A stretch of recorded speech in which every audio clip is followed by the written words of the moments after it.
When he was killed, his wife Cleopatra, concerned for her safety, fled to Egypt with her son Caesarion. She believed that Mark Antony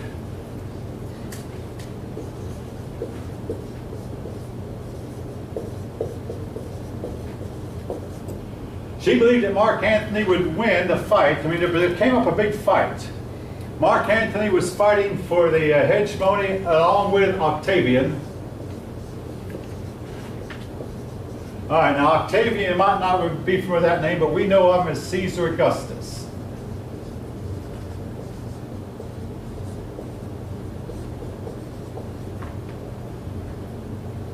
Anyway, Cleopatra believed that Mark Antony would win. Now, again, there was a movie made more than 50 years ago about this called Cleopatra. If any of you happen to see it. Very famous movie. One hand kind of went up. In my other class, about 2 or 3 persons saw it. It won Academy Awards. It featured Elizabeth Taylor played Cleopatra, and Richard Burton, I believe, played Mark Antony. I believe that's right. And the movie was filmed in the Egyptian desert, and when the movie was over, I've heard the props for it are still there in the desert because it would cost Hollywood hundreds of thousands of dollars to move the props back to Hollywood. So they left the props there because it was cheaper to do so. Anyway, Mark Antony and Octavian fought. Mark Antony lost. Cleopatra then made overtures to Octavian, but he rejected her. His army thought of her as a whore, and he didn't think much more highly of her. He was for what they call traditional Roman values, as we'll find out. He didn't think much of her, so she went back to Egypt, had a servant bring in a venomous snake called an asp, and this snake bit her. She believed that being bitten and killed by this snake would make her into a goddess, and she'd be double guaranteed her admission into godhood. Being a Pharaoh's daughter guaranteed her admission to godhood. Being killed by a venomous snake helped double that. She was killed by a venomous snake. And as for Mark Antony, when he realized she was dead, he committed suicide also. All right, so Octavian had the throne. He was an adopted son of Julius Caesar, and for all practical purposes,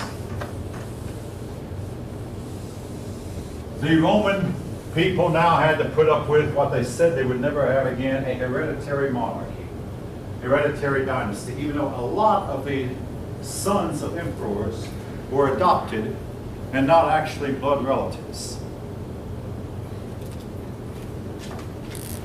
Caesar Augustus ruled for 45 years.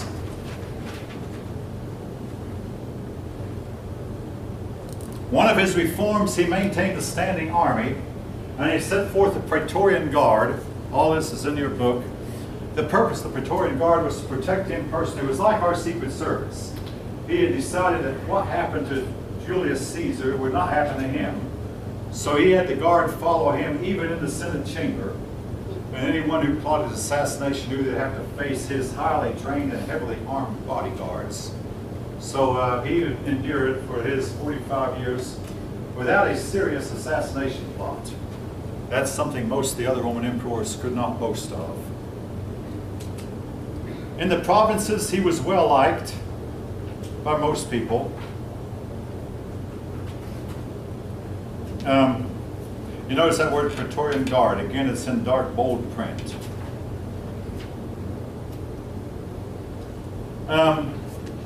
He conquered the Alps region here, which the other, what is today Switzerland and Austria, which the other emperors had left alone. Then he got the brilliant idea that, hey, I can extend my conquest and go into Germany.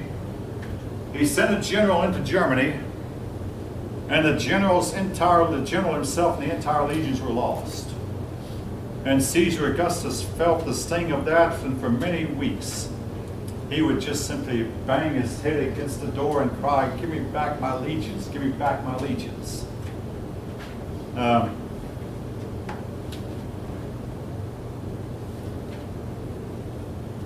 Anyway, his legions never came back. Again, these people were human. Oh yes. I'm sorry to back up, but I promised to say something more about Julius Caesar's paranoia, so I am going to back up for a moment. It is said that when Julius Caesar sat in the Senate, and Cicero, the greatest philosopher Rome ever produced. See,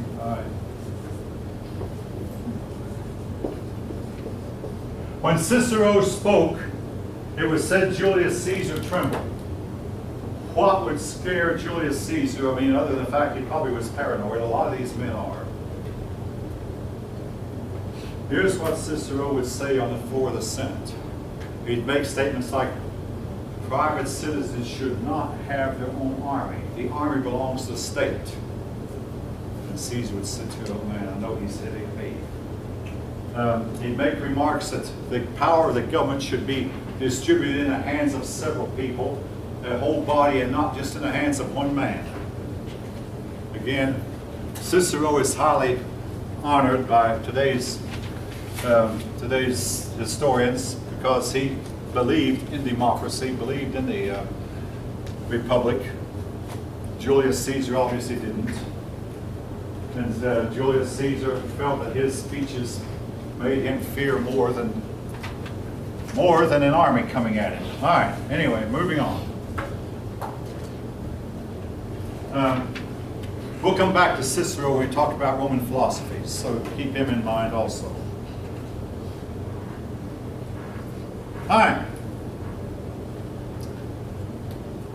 Caesar Augustus was the Caesar when Jesus was born over here, and he is mentioned in one place in the Bible that he made a decree to tax the whole empire one time, and that led to Jesus' parents going back to their home city to be taxed. Again, that's part of the Christmas story.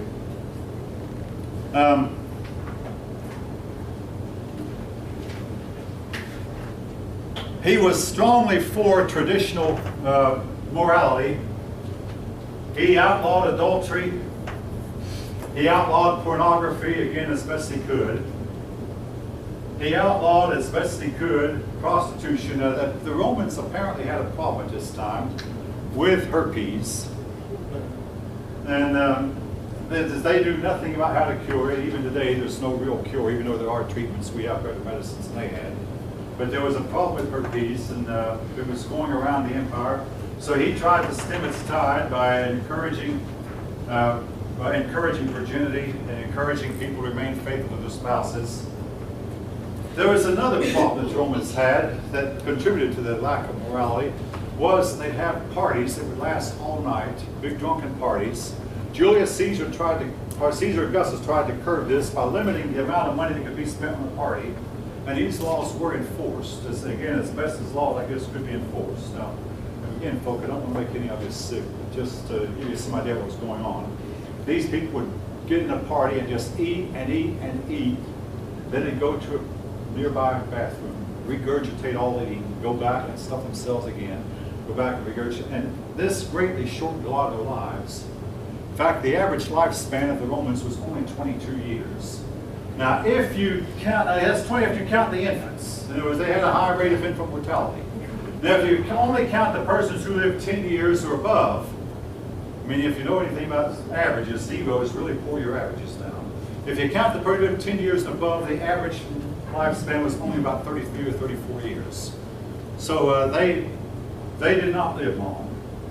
Cicero, again, back to Cicero, he had a daughter, your book mentions, who lived only about 34 years, but during that time she was divorced twice.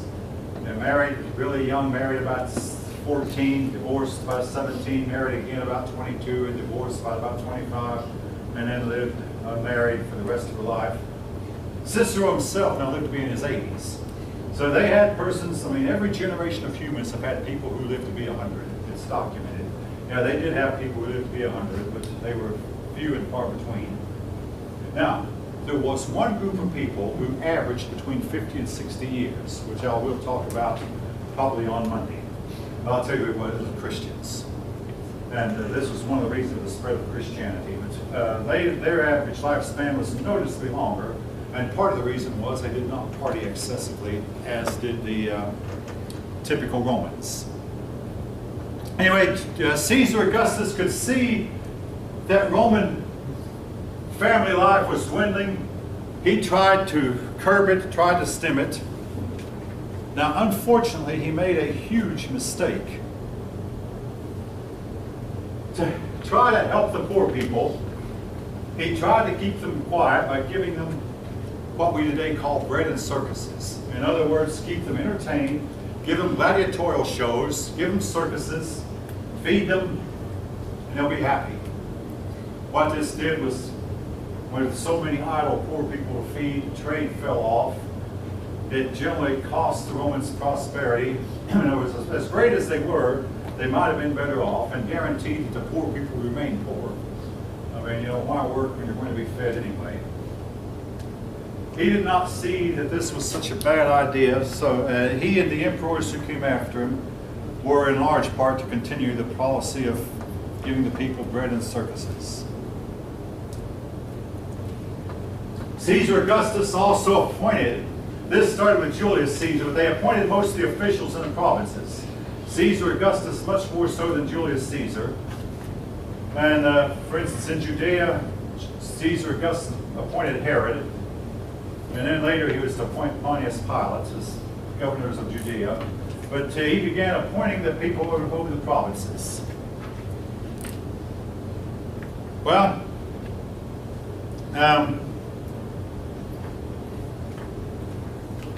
Julius Caesar, Caesar Augustus, after lasting for 45 years, died and was replaced by one of his adopted sons, Tiberius. Your book, your book calls him a stepson, Tiberius, the adopted stepson, whatever. At this point, Rome had obviously fallen into what that the people did not want, a hereditary monarchy. Now,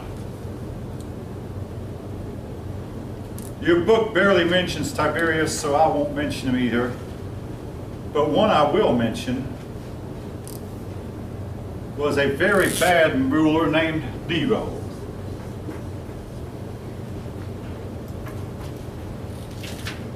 When the former emperor ahead of Nero died, Nero just knew he would be killed. So he went hiding. They found him hiding behind some curtains, and they brought him forth to say, "Hey, come to the main room. I mean, we've decided you're to be the emperor. You are close to bloodline." Never was a man less qualified. Nero's interest had been art. He had no ambition to be emperor. He didn't want to be emperor, but nevertheless it was thrust upon him. Within a few days they came to him with a paper and said, "Nero, there's a really bad man that we've caught, and he needs to be executed. Because he's a noble person, you have to sign the execution order." You mean, I have to, and if I sign this, man's going to die? Oh yes, now listen, Nero, let me tell you, every emperor has to do this, and you're no exception. This has to be done, and you're the only person who can do it, because he is highborn.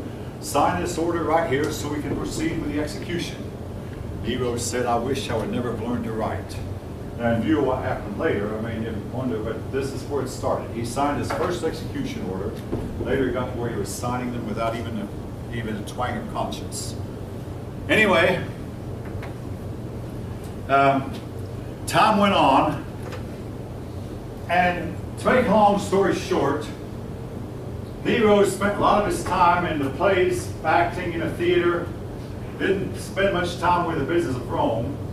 But then a great fire occurred in Rome, and folk, it's difficult for us to tell from the 21st century what happened. I mean, hey, as recently as last year, there was a big shootout where 26 school children were killed in elementary school, and the reports, I mean, one report came out that proved to be false, then came out another report that proved to be false, then came out another report that proved to be false, you know, and all kinds of stuff. In the case of the fire in Rome, we're not there to investigate, we don't know. There are persons even today who believe that a Christian man started it, but whatever, and Nero was accused of starting it. But there are persons who say, no, Nero was actually outside the city when it happened. When he heard about it, he came in and tried to put the fire out. Whatever happened, there was what we can all agree on. There was a fire. And the people of Rome blamed the fire on Nero. Nero, to save his skin, you might say, in turn blamed the fire on the Christians.